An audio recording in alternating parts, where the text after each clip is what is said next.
Welcome to another episode of We Don't Die. I'm your host, Sandra Champlain, author of the international best-selling book called We Don't Die, A Skeptic's Discovery of Life After Death. And some great news, we have now reached over 600 episodes all about the afterlife between this show and my second show, Shades of the Afterlife.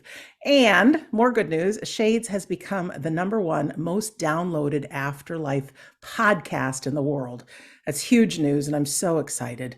And the simple difference between the two is here I get to do full length interviews with great guests. And on Shades, it's mostly me. I'm a reporter in on the afterlife. You'll hear some clips of great guests, of course, but I do book reviews, tell you the latest news, what's going on in science and medicine in the afterlife, and so much more. So if you're interested in that show, which I would recommend, you can find Shades of the Afterlife on iHeartRadio, Apple Music, or wherever you get your favorite podcasts. On our show today, I'm very excited because we are going to be delving into the world of dreams. We have with us Dr. Janet Piedilato, and she's the author of many books, both fiction and nonfiction, including The Dream Gate, Understand Your Dreams, Empower Your Life. And she's also the creator of the Mystical Dream Tarot Deck, Life Guidance from the Depths of Our Unconscious. Dr. Janet is a transpersonal psychologist, dream analyst, intuitive shamanic healer, offers grief relaxation therapy, and she is an ordained minister. Of course, there's more she'll tell us about today. She holds a doctorate in biology from New York University and a second doctorate in transpersonal psychology from Saybrook University, where she studied with Dr. Stanley Krippner, world-renowned dream psychologist, and Dr. Eugene Taylor. Through her writing, both nonfiction and fictional storytelling, Janet offers a glimpse of the inner world accessed through the dream gate and the treasury that lies in dream consciousness. You can find out more about her on her website, janetpiedilato.net. Janet, my brand new friend, welcome to We Don't Die Radio. It's delightful to be here and to meet you. My goodness. There is so much more to you that I could sum up in reading a bio, and you have really given your life to study and finding out what's available, and then you share it. Wow. And if you wouldn't mind, in your own words, tell us a little bit about you, where you're coming from today, Okay. and a little of your history. I am a dreamer, and most people who do know me know that I already have my memorial stone in the ground, probably for the last 15, 20 years. And beneath my name, it says dreamer. I look at a life that I've worn many hats. I've been a daughter, a wife, a mother. I've been a professor. I've been an author, but I've always been a dreamer through all of it. So while the hats come off and I move through different phases and new chapters may open in my life, it is the dream gate that basically gives me life. Most of us look at our lives and say, we get up in the morning, we go to work, we see, feel, hear, touch, and taste everything around us. We communicate with our physical world, but we're only half awake if that's all we pay attention to. Sandra, it really is moving the waking world to join with the dream world to elevate consciousness. Consciousness is all around us. We sit in consciousness, as opposed to those who think consciousness is in little envelopes inside our brain. The Egyptians pulled the brain out and threw it away. They were right, because it's only a transformer. But that invisible hidden part of ourselves, the Sora Mystica, is really what life's about. And for me, that's the reason why I'm alive. Without it, what I see in the physical world is not enough to seduce me to be here. But when I join my dream gate information, all of what I get, and I don't mean dream by just putting the head on the pillow, going to sleep at night, and perchance remembering one out of the 5 dreams that we have. Every 90 minutes at night, we're going to have a dream. We just don't remember it because we don't wake up. And memories of dream material made at night are not stored the same way as our working material during the day. And so we may get one dream at night we remember. And if we're clever enough, we write it down. I have thousands of pages of dreams from the time I was a child. And those dreams will still have something to tell me because The superficial of the story of the dream is not what we need to see. It's what's beneath it. And that's what dream therapy is about. The dream may tell us that there's a particular person in a particular place and particular events, but each one of those is an image. And that image is a doorway, and that doorway brings us to remember something else. Until in the end, we have this eureka moment when we say, oh my goodness, this dream is telling me something that you need to know in your life that you've missed. Do we only get it during sleep? Absolutely not. During the day, we can be at a computer doing our work, and all of a sudden, like bubbles in a champagne glass, material rises. We're thinking about someone, we're thinking about an event in our life, or if it's someone like me, suddenly I'm in Egypt and I'm seeing my friend, my families that are in Egypt, and I'm seeing them doing certain things. And I can pick up the phone and call them. We call that remote vision. And I'm seeing something that happens. Why? It's not out of body. If we're out of body, we're dead. But when we extend our body, expanded body is what I like to call it, we have an expanded experience because we're welcoming consciousness all around us. And that's why we can communicate with everything. I studied with a Cherokee medicine man who was absolutely marvelous in teaching me about herbology. And the interesting thing is he always said, go and sit with the plant and speak to it and let it speak to you. And he was right, because the song of the plant is really, it will tell you more than any book will ever tell you. And you'd be able to do great healing. It's very shamanic. What does a shaman do? A shaman goes into the dream world. What do the Aborigines do? They go into the dream world. That doesn't mean that you put your head on the pillow and go to sleep. If each person in life would only do this, would be aware they're standing in a grocery store and all of a sudden they're remembering being a child and their grandmother is making a cake that they like and they're sitting down and they're talking to her. If they would realize that that's a message, that's you're seeing something on a landscape that's not around you, that's not in your physical environment, but you've gone beyond time and space to connect with something or someone that's not in your environment right then and there. And you put that material down. And of course, you begin to analyze it and walk through the doorways as to what it's going to tell you. For me, this is what life is about. I've had tragedies in my life. And if that's all I would be looking at, why would I want to be here? I would say life is just tough and these tragedies are not pleasant. Therefore, I could curl up in the corner and cry all day or say it's unfair. But I don't look at it that way. Every tragedy is an opportunity. The heart breaks open so that more can happen and we can see more. And by going into the dream, we understand our life here is so transient. Look at all of the generations and millennium that have passed before us, Sandra. They've all gone somewhere and we're going to join them.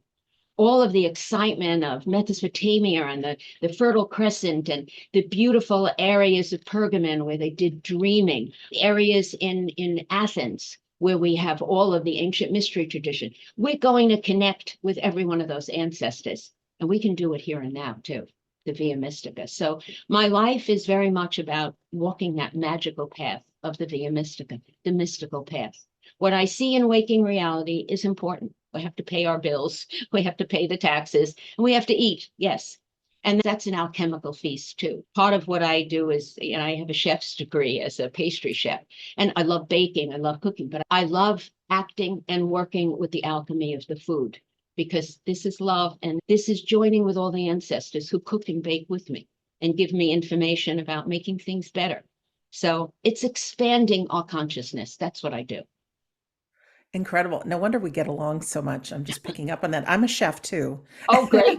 Graduate of the Culinary Institute of America and spent over 30 years catering to race car Fabulous. teams. I went to the French Institute in Manhattan, the French Culinary Institute, Beautiful. and actually moved into the city while I took the coursing because I live in New Jersey. And I loved it. And I had a company called Jeanette Ignatius Limited. We sold to Macy's and B. Altman and major stores. And we were getting ready to really open our first shop in Manhattan. And unfortunately, my firstborn, my little Jeanette, developed leukemia. And so in a matter of getting the information that she was going to need the therapy, I closed shop. That was it. And then I had a perfume candle line, which I developed. And shortly after, unfortunately, my beautiful son Ignatius passed away with aortic stenosis. I've grown up with death, and death is my friend. Death is our best friend. I often tell people, and this is good for anyone who's suffering and has lost a loved one, that we have the story of the Garden of Eden, and there's a tree in that garden, and the Christian, Judeo-Christian stories, well, we eat off the tree, and this is why we are sent down as the fall from grace. And I have a little different interpretation.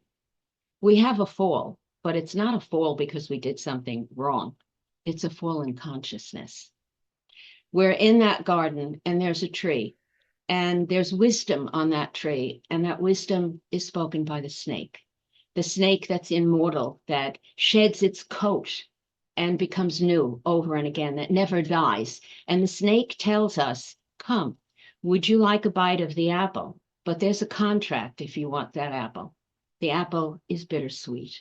And if you wish to bite it, the contract is that you will suffer as well as having joy. You'll see your beautiful life, but you'll also be disappointed in things. You'll have losses and you'll have gains, all pairs of opposites. Would you like to experience this? And so each one of us that's here has bitten into that apple.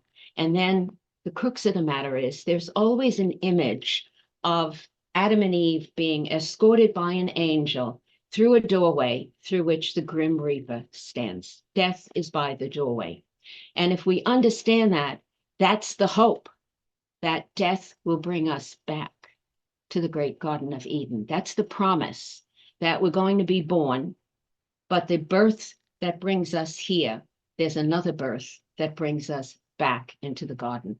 Death is our best friend, saying that our life here, as wonderful or as horrible as it can be, is all transient. Every moment is flowing toward our return home. And I can look at this and say, truly, I had an experience which showed me 100% this is what it is. My daughter was ill for 5 years, and she was taken care of in Sloan Memorial in Manhattan. I met many people with children like mine that were already on the line to go home. And it was interesting because at this place, I met people from all over the world that I'm still very dear friends with. We experienced something that no one wants to experience, and yet it opened our eyes to something great. When my daughter was at the very end and the hospital could do no more for her, they sent her home and they sent me all the injections and everything to do for her to give her the infusions. And I would wake her up at 4 o'clock in the morning. I still wake up every 4 o'clock in the morning. And I would have to attach her med port to the chemo. But the chemo would only run 40 minutes, and I was not given a chaser of saline that I could go to sleep. So I would kneel on the wooden floor, and it was September because she was in palliative care under me from September through January. It was just her anniversary on the 23rd, over 36 years that she passed away. She was just a baby. And while I was on the floor, I would have my rosary beads with me. I was brought up as a Roman Catholic, and I grew up with a Franciscan monastery as part of my home, really. My parents were both Third Order members. My mom cooked for them. My dad drove the monks, and our vacations just circled around the priests. I still absolutely adore the Franciscans. And the fathers had always said to me that when you say the rosary, they were really making me do a mantra. Just say the one prayer over and over and over and over, and just don't think. And that's what I would be doing at 4 o'clock in the morning, watching the chemo drop. And suddenly I found myself on the ceiling of the room, looking down at my body that was saying the rosary, my daughter that was getting the chemo.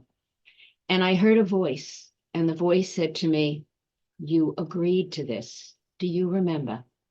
And believe me, Sandra, when I was up on that ceiling, I not only remembered and knew that I agreed, but I also knew that it was absolutely no big deal. It was as though I had agreed that my daughter would go and play in the park for a while without me, and then I would eventually go to join her. And then all of a sudden, I would be washed back into my body, and I'd say, "What was that? I agreed to that. That's horrible." And I would move through September, October, November, December. Every week, she had that infusion that I had to give her of chemo. By the time she passed away, I was totally convinced that there was a truth to that, that each one of us has a pre-birth contract. We bite into that apple and we have choices. And Plato talks about this in the vision of speaking about the first young man who's piled onto a cot with all of those who died in the battle. He's brought back to Greece. He's one of the lieutenants or the captain's sons, and he's alive. And he talks about his near-death experience. And he talks about the fact that each being, it's a coming and going. We're not given a carte blanche, but we're given choices of what we're going to experience in life. And then we're sent. And usually there's the story of being dipped into the waters of forgetfulness. So when we come, we don't remember. The waters of Lethos are upon us. And when we think about the waters of the river Styx, which is the waters where Chiron takes us back to the other world, it's interesting that the mythology of the great hero who only has the Achilles heel, that is his sore point, is when his mother dips him into the water of the river Styx and he's protected. But only his heel is not, because it's not put into the waters of death. And it's, again, looking beneath the story, it's saying to us, life is going to be tough, and we're only protected if we realize death is our friend, because we're going home, and we're not home. We're visiting here. We're visiting. And I remember telling my mother that when I was a child. I was visiting. She wasn't really my mother. The family wasn't really my family. And my name is not really Janet, because who was I before she gave me that name? And I was 4 years old, sitting by her easel. My mom was an artist. And she showed me a baby picture, fat baby, I was 10 pounds, showing me this and saying it didn't win a prize when she wanted it to win the prize. And I remember looking and saying, this baby is not so pretty. Why did my mother think it should be a prize? But then I realized the me then looking at this picture, I didn't look like that. And I had 3 older brothers. And I thought, someday I'm going to be as old as they and as old as my mother. And my aunt, who was 20 years her senior, the whole generation went by, and it was kind of like, then who am I really? If you can't look at me and know who I am, because that depends on when you're looking at me and how old I am. And who was I before I was that fat baby? And it was from that day on, really, all of my artwork, I never signed anything. I put a flower because I didn't know what my name really was. It's been a magical life. In a moment, I want to ask you about afterlife connections and dreams and all that.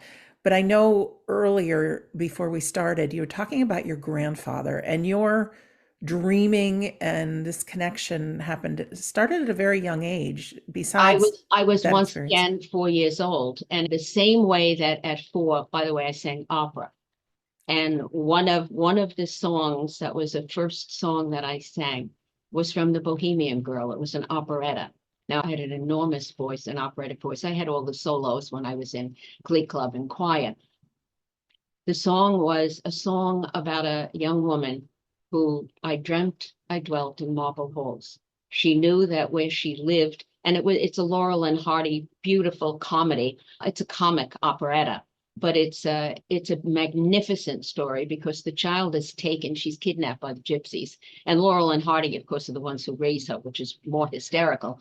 But she opens up the little gypsy cart and she sings how this is not where she came from. She came from someplace else, but that was my theme song. I dreamt I dwelt in marble halls. And fast forward to talk about magic, years later, my husband bought me a music box. And that was one of the 15 songs on this old Regina music box. It's a song for every one of us. But at that same time, when I'm thinking, who am I? I was home. I was not in school yet. So I was about 4 years old. My mom got a phone call that my grandfather, her father, had taken a stroke. And we went down to Grandpa's house. I stood by his bed and I held his hand as Grandpa died. I was the baby of the entire family. And so probably the only one that was home anyway. Everyone else was in school. And Grandpa passed away holding my hand. And my mother opened up my fingers and brought me home. And I ran up to my bedroom to play. And Grandpa was sitting on the bed. And we played and talked. When I was taken as a little girl in my little white dress that my mom made me to the funeral parlor, I still hate gladiolas to this day. The whole hall was lined with them. And Grandpa was in this box, and I couldn't understand because I knew he was still all right. And he came to visit me again on the eve of my wedding, coming into my bedroom. So I've been extremely lucky. My daughter also appeared to me after she passed away. And it's very interesting because it was 25 years after her death. I was not looking for her. It was, and this is important for people to realize, it was not listening to somebody's voice speaking and getting energy around them. It was in the middle of the night, this time of the year. My husband was an accountant. He was working.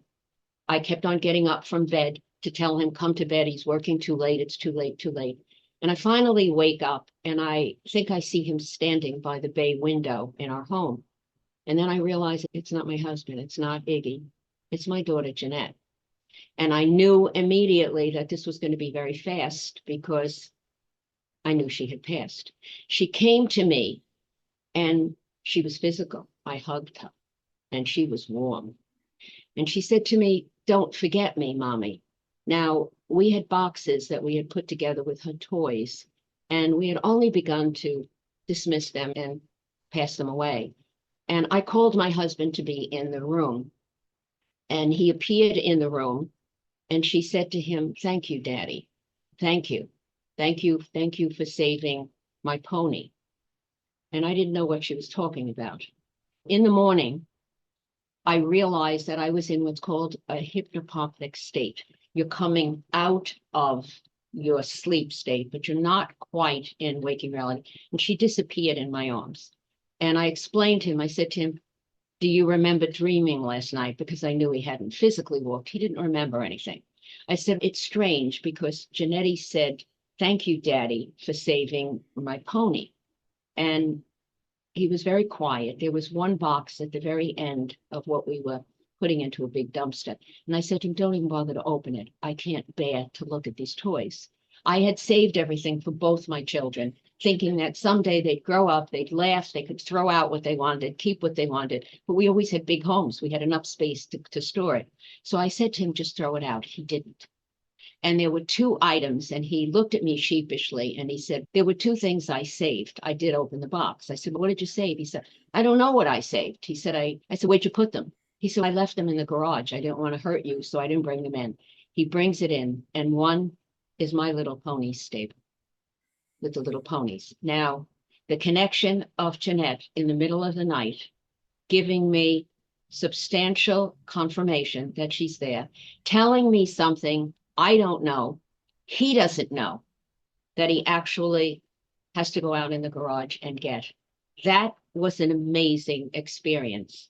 But at the same time, my husband lost a brother when he was only 12 years old.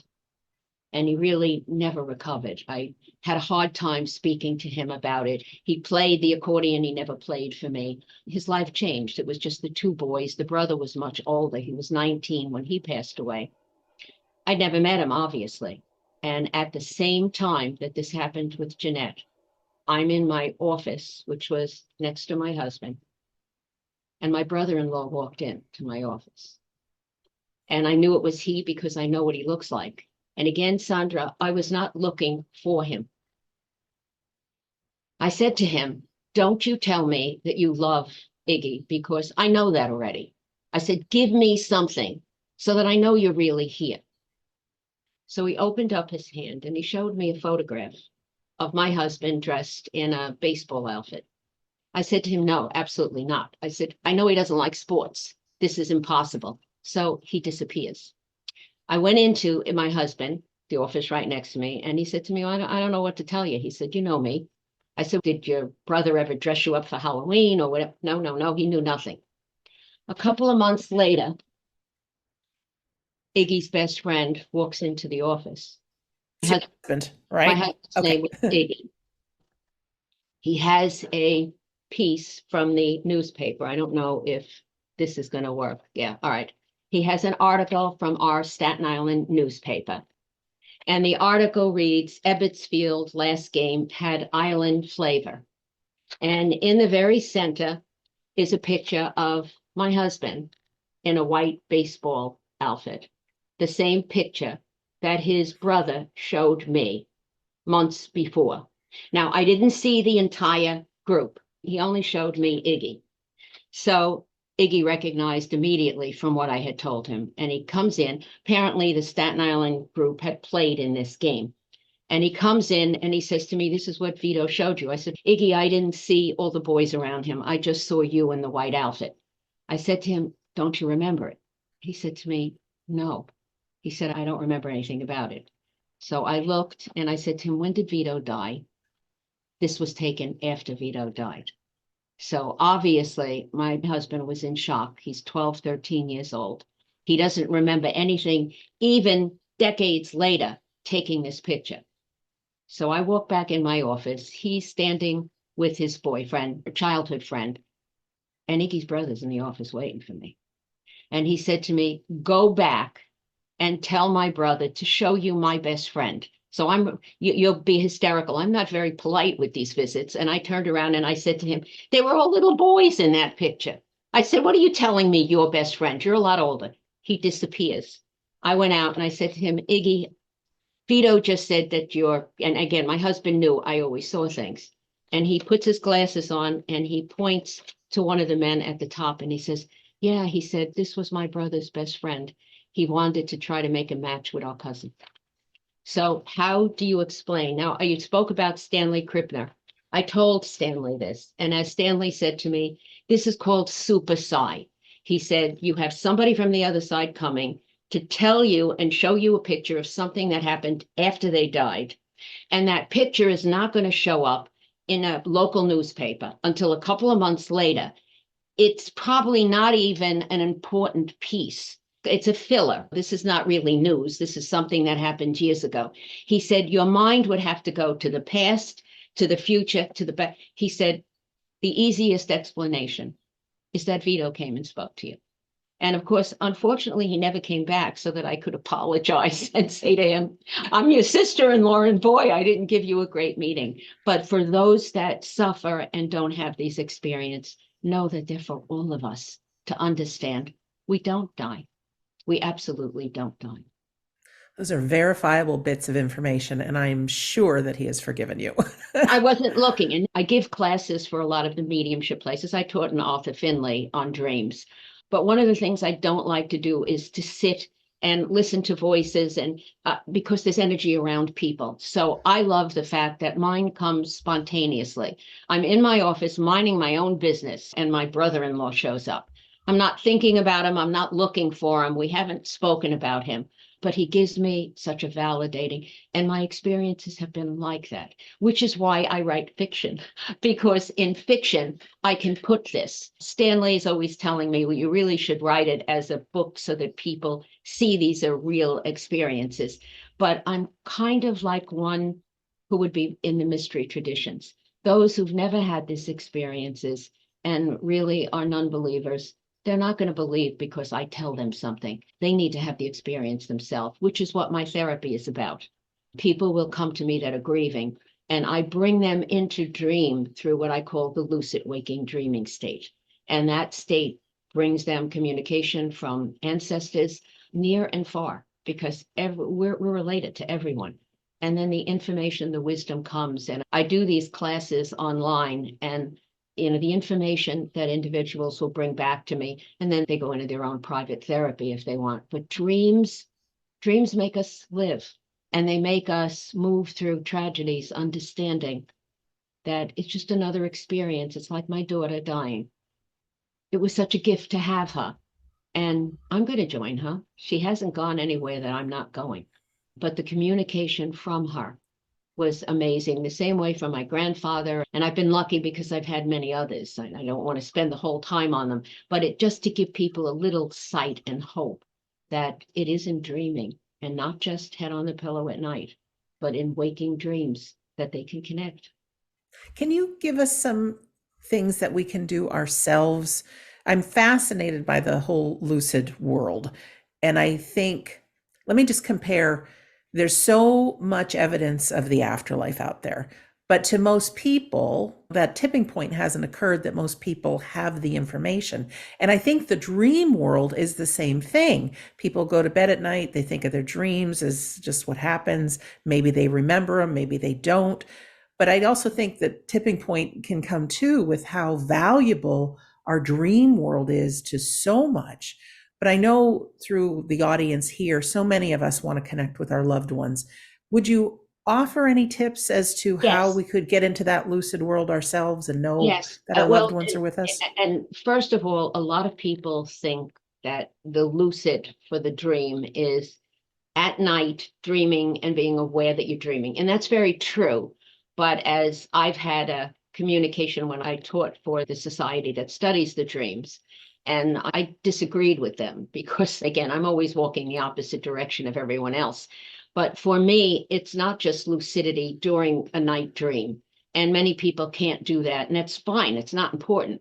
But we can have a lucid dream when we're awake. A shaman has a lucid dream. He's awake. He's aware that he's in another state. A medium, especially a trance medium, is aware that they're in another state, unless they're so deep in trance and then they're not aware. And that one is not really the state we want to be in.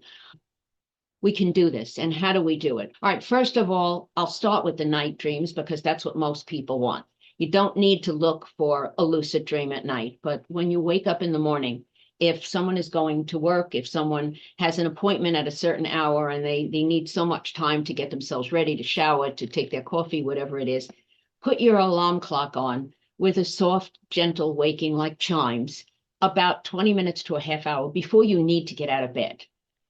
And then don't move and say to yourself, where was I? Where was I? The Egyptians felt that dream was a noun, and the hieroglyph for dream were feet and an open eye, an eye that was seeing.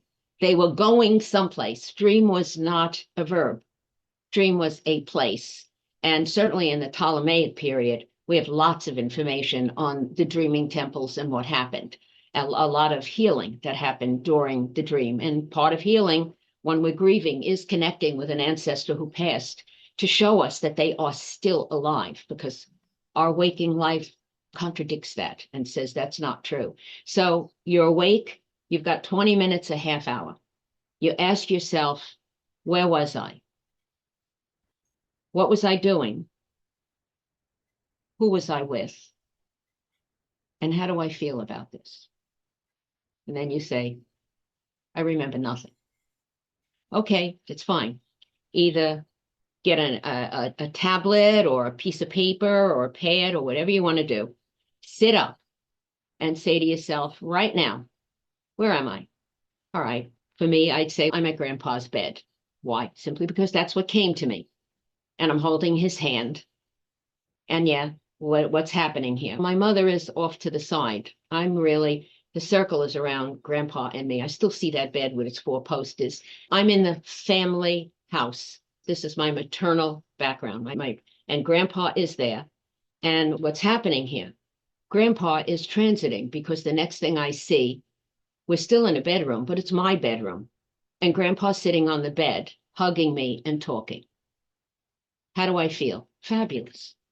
Okay, so you're going to say you just made that up. Yes, I made it up. By faculty of my imagination, the faculty which allows me to make images, the image is important. And so without that, we wouldn't know where to go in the morning. We wouldn't even know where we were. People that have Alzheimer's, that's part of the problem. There's no connection to these images anymore. They don't know anything. So when people say to me, it's just my imagination, cut out the just and say, yes, it's my imagination. And thank God I have it because it's the tool that allows me. So now what is this telling me? Actually, it was the perfect example because I don't hesitate, as you notice. I don't have to sit here and say, oh, where do I want to be? Oh, maybe I should be in Egypt by the step pyramid, or my work right now on a novel of seven books for the series is very much about traveling, and maybe I should be in this wonderful. No, I said, what wanted to come? Grandpa, the bed, the four posters, all of these are images. First of all, the four posters remind me of alchemy. And it reminds me of a great axiom of Maria Prophetessa. This is enlightenment. This is coming to understand the gold of creation. Gold was never meant to be the gold as a metal. This was starting out with one, which is me, but joining with another, which is the both parts of consciousness coming together, dreaming and waking, moving to another state to create something. And what do I get at the end? The merging, which is the gold, the four in the bed. And what did this lead to? My grandfather transiting. Notice I didn't say dying. He transited because we did transit. We moved from his bedroom, where the physical passed, into the eternal, which was me as a little girl sitting on my bed, seeing my grandfather very much alive, communicating with me. The dream, which I just literally let come out of the unconscious, is here to say to me, there is life after passing from the body. There's absolutely no question, especially with those four posters. That's the axiom of Maria Prophetessa, from the greatest alchemist from antiquity. It's giving us the hope in something that should come. And it's opening up another doorway for me. And that doorway was in another dream that I had, where when I came to the door, there was writing, and I knew the writing was the Kabbalah, but I don't know the Kabbalah. And I'm lucid in the dream, and I'm saying, I wish they would have given me hieroglyphs, because that's what I was studying. I could read hieroglyphs, but then I pushed the cobwebs away and pushed the door open. And a voice from inside literally said, we don't die. The next day, my husband's friend and my friend as well, a Jewish man, had passed away. And I called his wife and I said to her, and that dream was for you, because the door had the writing of the Kabbalah, which is from Judaism. I said, and the message from Mark was to tell you we don't die. So notice that from a little girl standing by a bed with a grandfather that's passing, to a little girl moving to sitting on her own bed an hour after the incident with the grandfather who now is quite alive and vibrant. I moved to Maria Prophetessa, gold, enlightenment. Sir Isaac Newton, one of the most brilliant brains that ever came on the planet, spent years, decades in alchemy, looking for the truth. And he wasn't looking to make gold. He was looking for the enlightenment of knowing. And what is that memory that we've lost? The memory is that we think everything that's around us is real. The truth is, nothing around us is real. My hard desk that I'm banging on, that's gonna disintegrate someday. It's gonna fall apart. But what I see in the imaginal realm is internal, which is why we can go past and we can go present and we can go future, because it's all there outside of time and connecting like that. So in the morning, when you wake up, whether or not you're remembering a dream, you do what I just did. If you don't remember the dream, what's popping into your head? Where are you? Who are you with? What's going on? And how do you feel? And you keep on writing. And then, of course, you have to amplify, as I did, to say, what is it making me think of? Where is it passing? Even to the door for Judy, who was my Jewish friend who was to lose her husband. And I had the message the night before of the Kabbalah saying, we don't die. That's one of the ways. And I certainly had a patient that worked with me. I do complementary medicine. He had cancer, but we were working on dreams, and he never remembered a dream in his whole life. He was in his 60s. And I said to him, we're going to do this. I said, I'll help you, but you have to make up a dream every morning when you wake up. And for weeks he came, and every morning, every time he came, it was a made up dream, until one day he came and said to me, I didn't make up a dream for today. So I thought, okay, Al, that's fine, not a problem. He said, no, I actually had one. So that's one of the ways that you can begin to have a dream. Also, you can dream incubate, so that before you go to bed at night, sit there, and if someone just passed, or it's somebody's anniversary or somebody's birthday, and you're sad because you miss them, actually work yourself up into tears, be emotional about it, admit how you feel, and then pad and paper or hand to tablet and write down, I want to dream. I want to connect with this person. And ask them a question. and not a yes and no answer, something you would like them to help you with in life. Show me, like I was with my brother-in-law that I had only met that twice, to say, show me something that's confirming. Tell me something that'll give me hope, and then go to sleep. Now, if you have trouble that you think you might not remember the dreams, a little hint is, for me, I drink so much tea every day that I have the cups in front of me now, and I'll have 2 or 3 cups just reading my book at night. And I don't mind. I'm going to wake up during the night to urinate. And one of the things is, when you wake up, you're going to wake up at the tail end of one of those dreams, and you're going to remember it. And so I've been known to write as many as 5 dreams a night.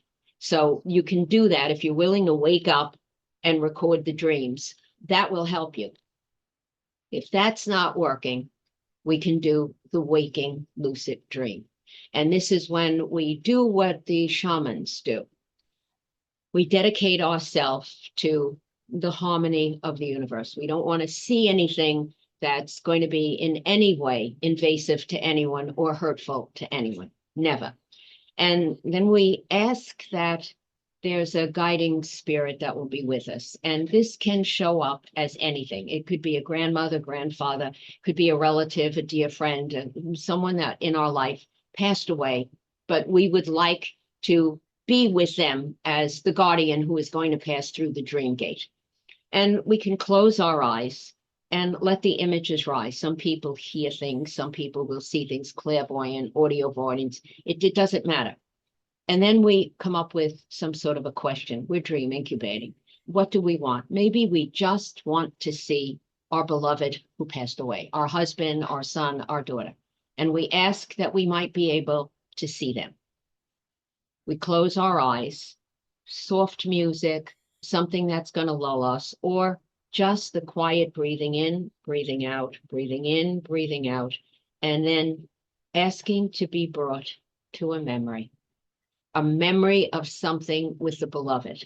And what we tend to notice is the places that we go shift. There's something in it that we didn't see before. Perhaps there's a painting on the wall that we don't remember in the room.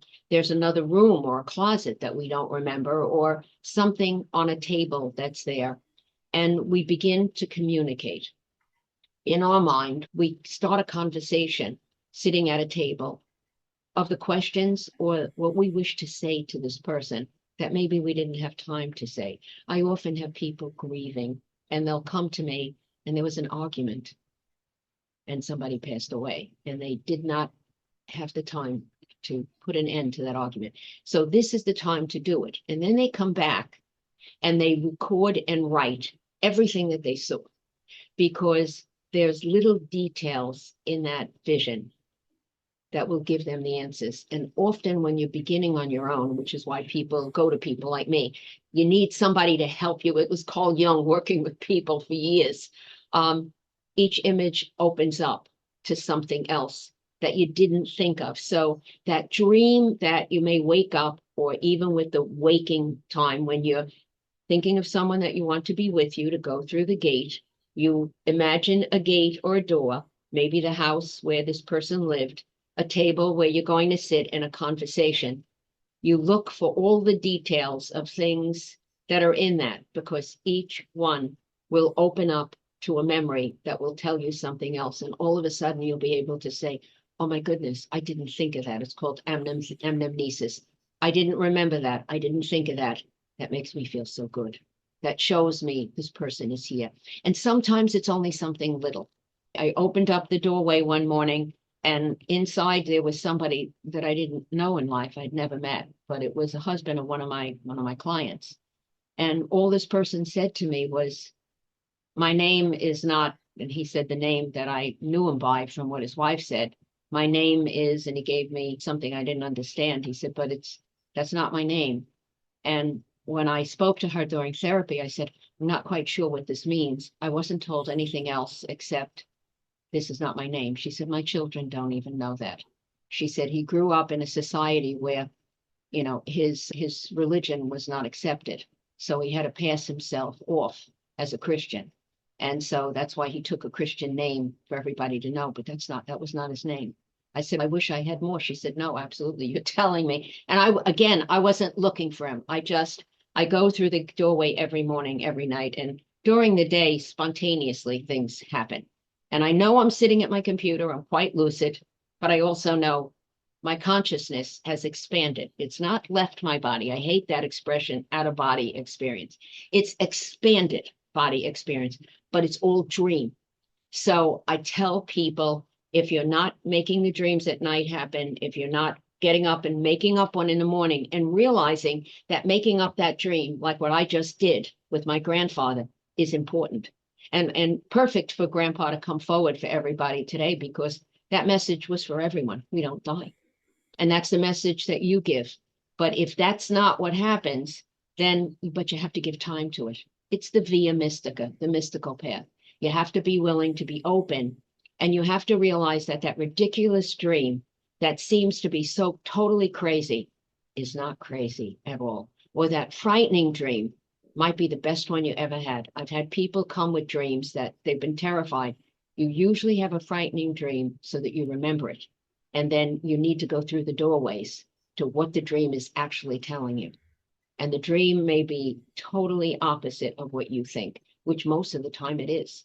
I get people who in the morning are saying to me, I don't believe this. I thought this dream was pretty ridiculous. And then they laugh because they know it's not going to be ridiculous when we get finished. The dream is made of images, and the image is the key, because it's the door. We put that key in and we open it and we go somewhere else.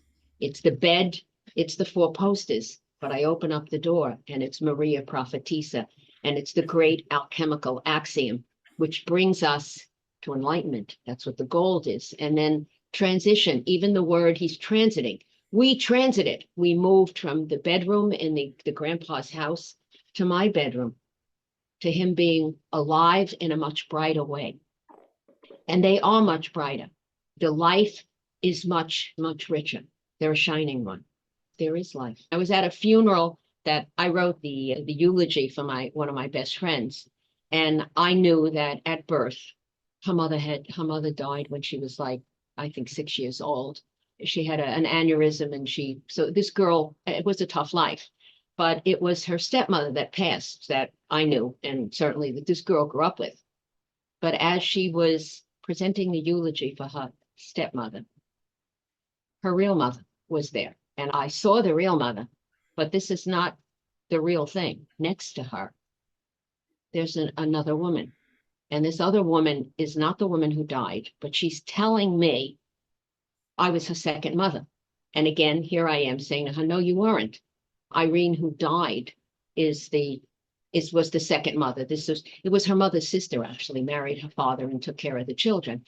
We came out of the church and I told my friend, and she smiled and she said to me, you didn't realize that. She said, but that was my grandmother. She was my second mother. My grandmother took care of me for years before my father remarried, and I didn't know that.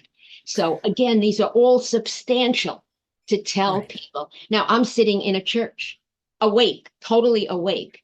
I'd be some witness in court, that's for sure. They wouldn't be able to look at me and know where I was seeing what. But it's all to confirm that there is a life. I didn't know this woman on the altar. I didn't know either one of them. I recognized her true birth mother. She showed me her shining self, which most of the time you don't see. But I didn't know the older woman. I thought she might be like a grandmother. She presented older, but I didn't really know who she was. And I certainly didn't believe that she was the second mother. No, the one who died was the one who was her mother, her second mother. This is what people have to be aware of. And they have to be aware that the images all matter. They open up to memories, and those memories will bring them someplace. But they have to be dedicated to the path of dream. And not everyone is. People will come and they think they're going to have 2 sessions and that's going to be it. They're going to be set for life. No, it's like life. Every day you're opening up the door to something else. And it's exciting. Incredible. It is exciting, and the commitment has to be there. So I love that. I love what you say about setting the alarm half hour early to nice music or chimes or something, because I know I've had it in those in between moments, but then paying attention to the dream if you can. And if you didn't have it, we can create it. Create it, and the creation is just as important. And that's what Just you realize. and then we could invite our loved one, right? And then see that gate and walk through it. And how do I feel? And I think the most important thing that you said to me is throw out the word Oh, just my imagination. The imagination is the key to the gate. oh yes. This is good. This is real good because everyone wants to feel And their loved ones. everyone can. I have nothing against mediumship where someone will get on a platform and give some messages. It helps in grieving, but it's a band-aid at best, unless someone has their own experience. And that's what I'm about. It's about giving you your experience. I can tell you what I've experienced, but I want you to experience your own, which is why all of my work on the Via Mystica, and it's at least once a week that I'm on with classes. It's all about people going in on their own and having experience and then sharing it. And of course, when they really want to move into what the images mean, they come and they get private sessions because you need to have that background. How do you go from a four-poster bed to the alchemical axiom? Once you begin to see that, how do you go from, like yesterday, one of my private clients sent me a couple of pictures of something they saw on the road, things that connected. There were issues between statues and reality, and it had so much to do with her life and what's going on, and she knew that it had something to do. So I'm always there saying, okay, this is what you're seeing, this is important, this is what we'll go into. But it is paying attention, and what your eyes see can be deceiving. I often laugh. Christina Morgan loves it because she's down under and the sun is above, and it's night for me and the sun has gone down. And I'm saying to her, for each one of us, we're looking and saying, the sun has set, the sun has risen. The sun doesn't do either. The sun is always in its location. Our perception makes us believe that's what it's doing. Our perception is transient and passing and not true. It's one location for the sun. So realize in life what we think we're seeing is an illusion half the time. And what's hidden is beneath everything we see. The same way that when we look, I have my tarot cards, and I remember when the senior editor looked at the images all put together and said to me, every card is filled with all images. It's not a typical tarot, which some people hate because they want a typical tarot. That's fine. You can use it as one, but the thing is, I'm filled with images because that's what I'm about. And the one card that only had an onion on it, she said to me, maybe you want to change this. I said to her, no, absolutely not. I said, that card is one of the most important because you have to peel that onion. It's many layers, and it may be sweet or it may be bitter. It may make you cry, or it may make you remember maybe going out to dinner with your beloved and they served onion soup. And that was one of the times when you knew you loved them. I said, in fact, sometimes you might look at it, it might be a ball. And other times, like I remember being at Arthur Finlay and using that card with a couple of people. And for one woman, I said to her, no, it's an apple. I said, and it's the apple from the fairy tale from Snow White. I said, and it's the evil witch, and it's Snow White having to leave home because it wasn't safe. I said, there was something in your childhood that wasn't safe. And she said to me, yeah, her father was abusive and she had to leave. And of course, the card that was the onion that turned into an apple for me, and a rotten apple at that, brought me a fairy tale, and that fairy tale was right on for what this woman had to suffer in her life. So you see what I'm saying? That's what I mean by an image being doorways. The onion brought the door of the apple. The apple was rotten. The wicked queen looking in the mirror, and then Snow White running away. It fit. You know how connected we are? Just before you started talking about the onion, I saw an onion in my mind and started peeling it away. And then you start talking about the onion card. Perfect. Goosebumps. Connected. Would those cards be a good tool when we wake up in the morning and we're in this spot? And if we don't remember our dream, to just take a glance at the card? Okay, let me stop you for a minute because one of the tools that I do recommend is shuffling the cards, taking two cards, just randomly picking two cards, placing them on the side of the bed at night, thinking about what it is that you want to dream about or who you want to dream about, and then taking one of the cards. And this card happened, and I often say, don't even look at what card I gave it from a tarot deck. Look at the image. And it's someone with a crow on their back, but there's clouds in the sky, but a rainbow is about to appear. And so it is certainly appropriate for anybody who's suffering the loss of a beloved. They're sitting on the stone in the middle with the waters of the unconscious floating around them, the sun and the moon on either side. It's cloudy day. They've had losses, and I've had people around me now with new losses, but it's showing you that there's something good coming. There's a rainbow in the clouds. Now, it's the only one that you look at, and you go to bed at night. And then in the morning, you either make up the dream, like I said, where were you? What were you doing? Who were you with? And how do you feel? And then you look, you know that none of this was fixed. I just did this. You have the blue lotus, which represents very much in antiquity, that which alters consciousness. It rises from the mud at the bottom of the Nile. And in the morning, it is beautiful and aromatic, rising for a new day. And we have a young woman growing from that blue lotus, holding a dove of peace, as though all peace is going to radiate from the sorrowful image that we started out at night to the image of something good coming. This is the rainbow made manifest in the lotus that rises from the depths. And it is, we know that the blue lotus is something that's associated with altering consciousness. So in a way, it really is saying, go into the dream, and the dream will help you to survive the tragedies of the physical, because like the sun, that neither rises nor sets, but gives us the illusion of it, so does death not be the passing of the great spirit of who we are. We're eternal, and we go to that mansion of millions of years, but we don't know that unless we join with the dream consciousness. And as Carl Jung used to say, if all we do is look to the waking rational world, we're not awake. So don't we want to be fully awake? It's only by going in dream. Yeah, but Heck yes. so yes, you're certainly using, and mine, we've got 78 cards that every one of them have images. Somebody could, if they want to just open up a magazine or a book and put it to pictures, I don't want to make this that they have to buy my cards, but it's some sort of an image, one that you look at night and one that you don't, with your dream. And when we work on that, it gives you the story of you at the time that you're doing it. And the magic of the dream, as I did in my doctorate, I worked on a 600-page dreaming that I did. I told them that during my first doctorate, which was in single-cell electrophysiology on isolated sinus node tissue, I was deep into medical research.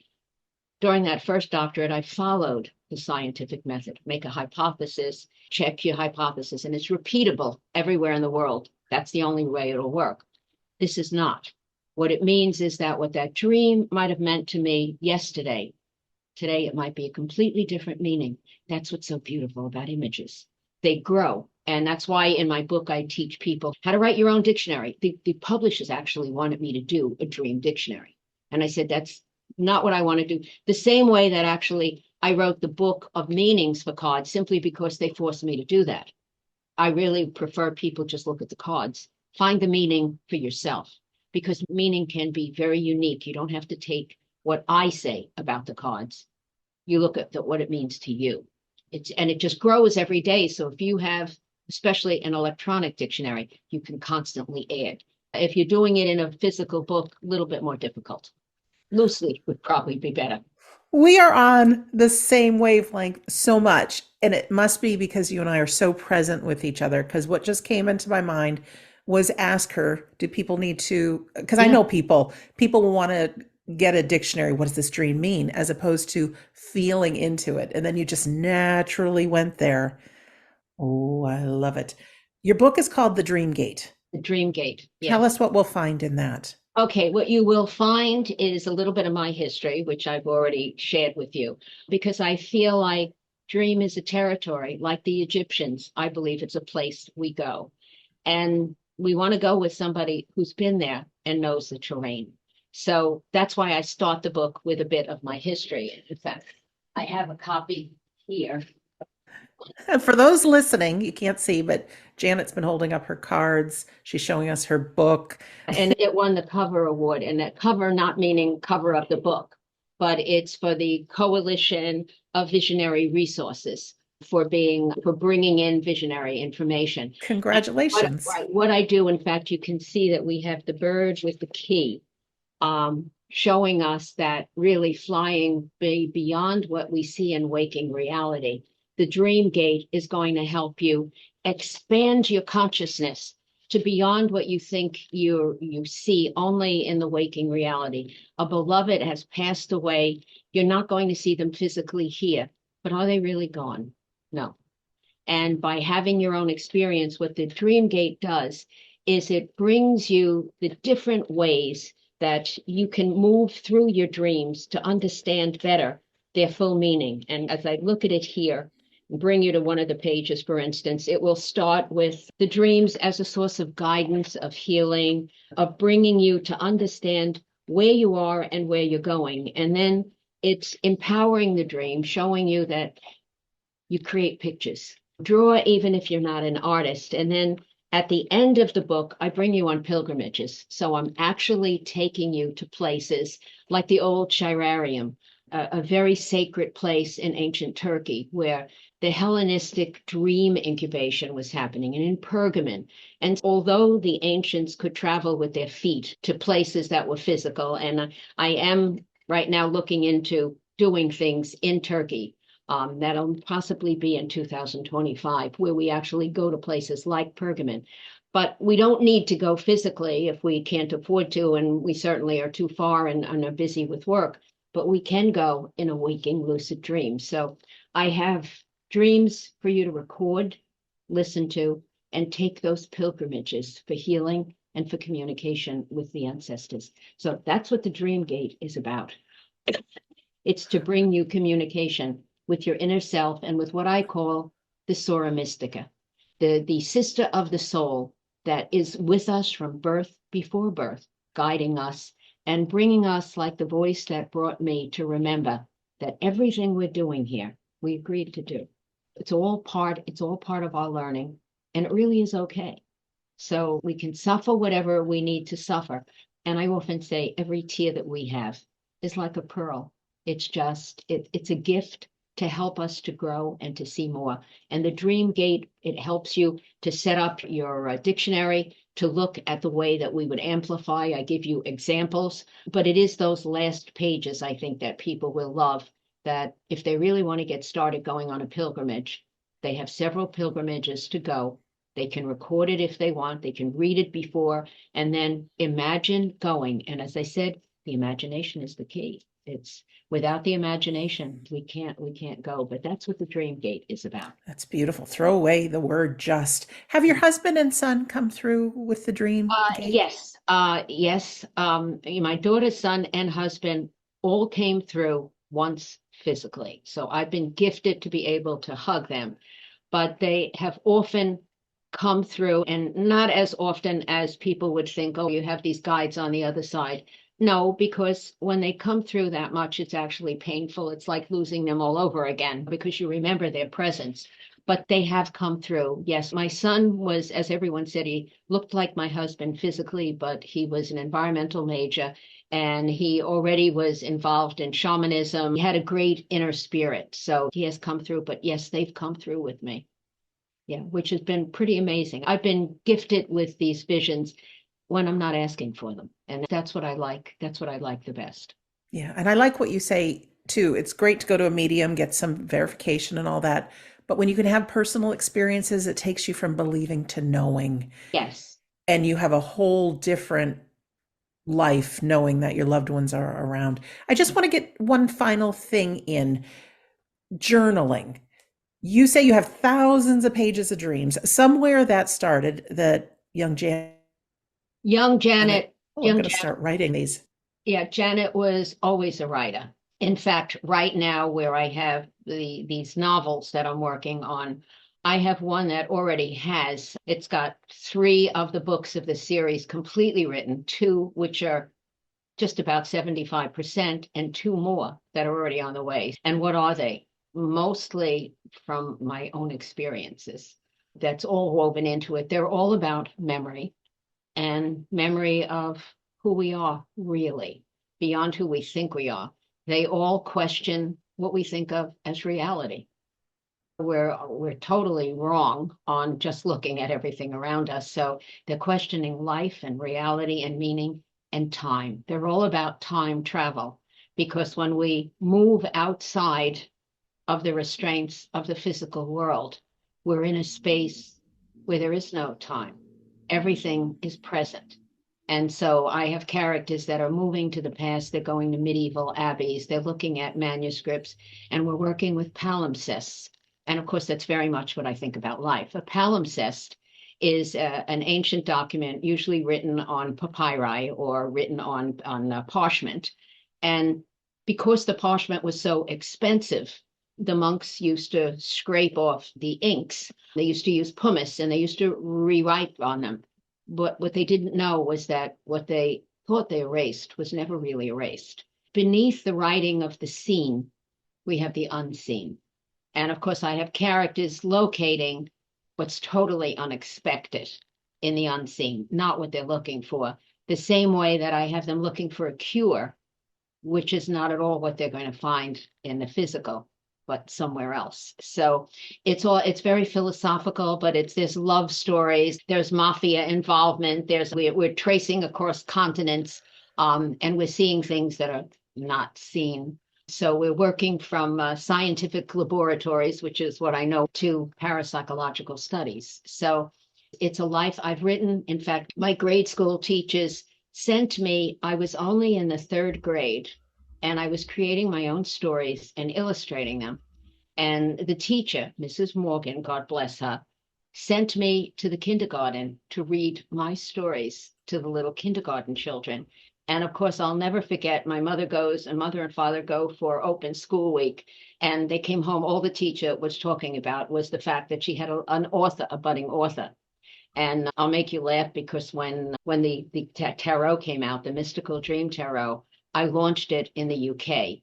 And in the Great Weiser bookstore, the oldest esoteric bookstore in London, the entire window was filled with just my Mystical Dream Tarot because I was making an appearance and talking. And I have a picture. I stood in front of the building and I looked up to heaven, not to my husband, but to Mrs. Morgan. And I said to her, it took me long enough, didn't it? I've had other books. I wrote Student Power and how to use it when I was in college.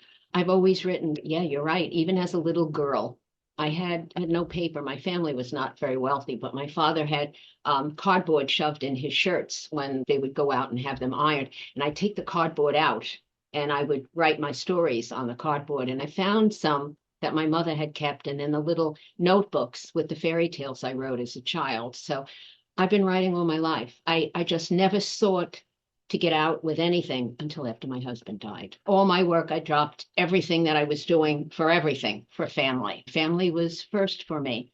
So it's only the last few years that actually an author friend said to me, you have nothing else to lose now. So I want to see those manuscripts. And I've got a load of them just sitting here that have gone nowhere. I've got prayer books. I've got books on traveling in Egypt that are all esoteric. I don't even market them, but I have to write. And I will say to people, write, even though you think no one else ever wants to read it. I have a note on mine that if somebody should find it after I've gone, just throw it out. I had to write it, but doesn't mean you have to read it. But writing, journaling is very good. It's very therapeutic for people. And it opens up an entire world. Not only that, but you said, I never heard this before. Your dreams are not recorded like anything else that happens because dreams just go poof and they're gone. Same thing with maybe some of these experiences when we create them with our imagination and are led by this unseen world into great things. If we don't document them, they just go away and our mind will say, oh, wasn't real, just made that up. Yeah, So I think no. for everybody, it's important to write down your dreams, write down those that happen during the day, anytime And I think you open that gate. what There's more people to writing that we know. what people maybe not realize is that a lot of great discoveries and artistic work and scientific work began with dreams. Kekule, and this is in the book, I have a whole chapter devoted to the scientists who saw in dream that which didn't exist yet. The great Mary Shelley with Frankenstein, it came from dream. Kekule, the father of organic chemistry, saw the molecule that he could not decipher in waking reality, the benzene molecule. He discovered what it was in dream. And we also have Mendeleev, who is the periodic table. He saw a table in the dream with everything sitting on it. And he records that only one of the elements was in the wrong place. That's his waking mind that put that element in the wrong place, and he had to change it. When we wake, we don't remember the dream exactly the way it is. So the same way that when I see things, I always say, I get it wrong. I've recorded it wrong, perhaps, but the dream never gives it wrong. So I laugh when Mendeleev has our periodic table and says only one of the things he had a tweak. No, it's not just the imagination. The imagination shows us that which exists in the great world of everything beyond, but doesn't exist here. We can put our hand in there and see something that has not yet manifested, and we have the ability to bring it forth and be a procreator. Everything is already in what Jung would call the collective unconscious. And we just put in the same way my writings, they're all there somewhere and they just come through me. I often say, I'm just hearing the story and I write it. The imagination is essential in making us whole and healed, and the memory of who we really are. I'm not Janet. My mother gave me that name. She gave this body that name. No, I have the secret name, the same way the ancients always believed. No one can hurt you if they don't know your name. And so in antiquity, they understood that. And we've forgotten that. I'm Janet. No, I'm not Janet. The same way that I existed long before a sperm and an egg got together. It's pretty ridiculous to think that I'm just a biological creature. No, I'm much more than that. I'm sorry. And I think everyone is, and everything on the planet is. But if we would only realize that, oh, it would be a kinder world. Can I ask you one more question? I know we've Sure. taken a lot of your time. My mom woke up this morning and had a scary dream about my dad who's deceased, and he was really mad at her in the dream. Just because we dream that does not mean our loved ones are mad at us. Can you just talk about some of Yes, those that dreams? right. And in fact, if you can, have her write it down and send it to me, the whole dream, besides dad being mad, what he was talking about. I can share a dream that a woman who'd lost her husband had and came to me and was terrified, so upset. In the dream, she's walking down a street and suddenly there's a tsunami and she's caught up in the water of the tsunami. If things could not get worse, there's a big black bear that's trying to get at her from this tsunami. It's a dream. So there's a telephone booth that she manages to get into. And I, at this point, laugh and say to her, were you in the UK? Because that's the only place you're going to find one of these telephone booths these days. She's in the phone booth. The water is swirling around her. The bear is banging on the door of the booth. And the phone rings. She picks up the phone, and it's her deceased husband. And he's babbling on, not listening to her being frightened. All of these eyes are on her as though there's all these beings around her and they're just smiling. Nobody's helping her. And she's terrified. And she finally gets so upset with her husband because she's asking him for help. And he's just being nice and kind. And he just wants to communicate with her. She gets off. She wakes up terrified. So she brings me this dream. This is the worst dream I've ever had. I said to her, I have to agree with you. It's a superlative dream, probably the best dream that you might ever have. First of all, the waters are the waters of the unconscious. You are not knowing how to swim in these waters. That's why they are swirling around you like a great tsunami. You're getting ready to drown in them. But the waters of the unconscious are trying to bring you a message. And the messenger is that big bear. I said certainly in the Native American tradition, the bear is the healer and the bear wants to heal you. I said, my dream, I'd say, hurry up, open your mouth and swallow me because then you're going to heal me. By going in, you're going to chew me up, digest me, and spit me out in a better position. But you're afraid of him, so you get yourself in a box. But the box is still a box of communication. And all of those eyes that are around you are all the eyes of the supporting spirits, all of the ancestors that really want to help you to see, listen to the communication. They've got you boxed in. You're in the waters that are of the unconscious, but you're by the communicator. And the communicator wants to give you a peaceful message telling you, do not be afraid. Don't worry. I'm here for you. I can always communicate, but you're so excited and upset. You wake up. Now, why were you excited and upset? So that you'd remember that your husband communicated with you in the dream. Because otherwise, when we have a pleasant dream, there's no reason we wake up.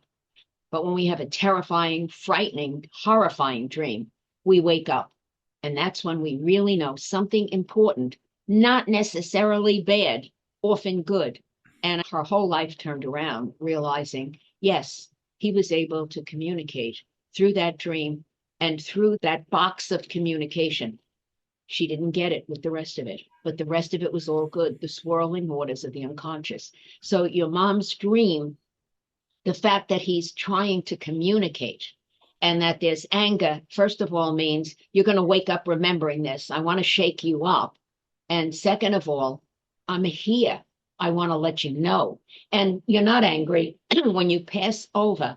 The human emotions like that are gone. So I often say, and any of the mediums that I'm in their circle know this, that if they're presenting somebody that's mad over something, angry over something or whatever, they're giving the imprint of what that person was here, not on the other side. We all come to manifest a certain aspect that's important for the balance of the universe, and everything has to be here. So those of us who've come to carry our weight of sorrows are balanced by those who have the joys. I look and say, every time I cry, someone else is going to smile and laugh. That's okay. I had my laughter at a time too. Everything needs to be balanced. So those dreams that you think are horrifying, terrifying, or somebody's angry, people that have passed over, they were here for a particular reason. Remember what I said? I was up on that ceiling and I remembered that I had agreed that my daughter was going to pass very young. And she really wasn't going to have a life, 5 years old. There's not much of a life to spend with years of chemotherapy. And she came for a reason. And I came to be her mother, my son as well, for him to suffer his disease and to pass anyway. And then my husband was perfectly fine until he had a massive brain bleed. And 40 minutes later, he was gone as a major shock. So I know what a long wait is, and I know what a overnight is. And it's all okay because we're going. But don't be upset by those dreams. Know that death is our best friend. And if we'd only listen to death, we'd understand that we're only here for a short time. Look at all those wonderful people who were born before us and they came and they did great things on this planet. They've passed, they've gone somewhere. I, for one, want to meet them. And I know that's going to happen. So it's okay. We have a lot of friends waiting for us, but don't be frightened by the dreams because what we see on the surface is like the skin of the onion. We have to peel it to find out what it means. Janet, you're amazing. Thank you for living your life the way you did. Of course, I'm sorry for all the hardships, but like you said, we bit into that apple, Mhm. right? Yes. And there's such a bigger picture. So we appreciate you. How can people get in touch with you if they wish to contact you? It's janetpiedilato.net. So it's JanetPiedilato.net. And again, if they just look for me online, I'm on YouTube. I have a Facebook page. I have classes that I give. Eventbrite announces a lot of my classes. So they can get in touch with me there. And that'd be wonderful.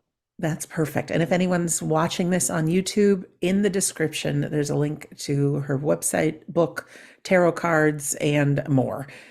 Janet, from the bottom of my heart, and I'm sure everyone listening or viewing right now, thank you for being our guest today. Well, and thank you for allowing me to just share part of my story. I wish each person that's suffering mourning, mourning, go into mourning, the beginning of a new day, understanding and learning how to carry big grief with them.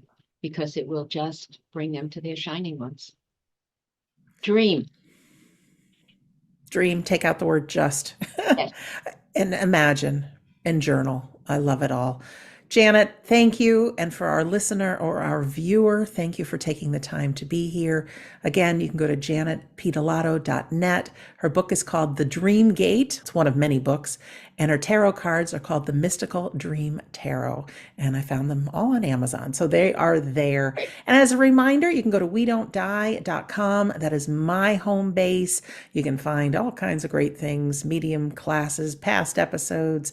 Oh, just tons of things there, including at 2 p.m. every Sunday, New York time. We offer a free online spiritual service filled with empowerment, music, and there's always an inspiring address, and there's a medium demonstration included, and that is all for free. So you can watch the replays. You can come join us live, wedon'tdie.com. So in closing, my name is Sandra Champlain. I am always, always, always so delighted to be your host on We Don't Die Radio. I do believe that life is an education for the soul and that your life here on earth is important. So go cause your own dreams. Hold that key in your hand. Dreams aren't a bad thing. Walk through that gate. Your loved ones are alive, and you will see them again, and your life matters. So thank you for watching or for listening, and we'll see you again soon.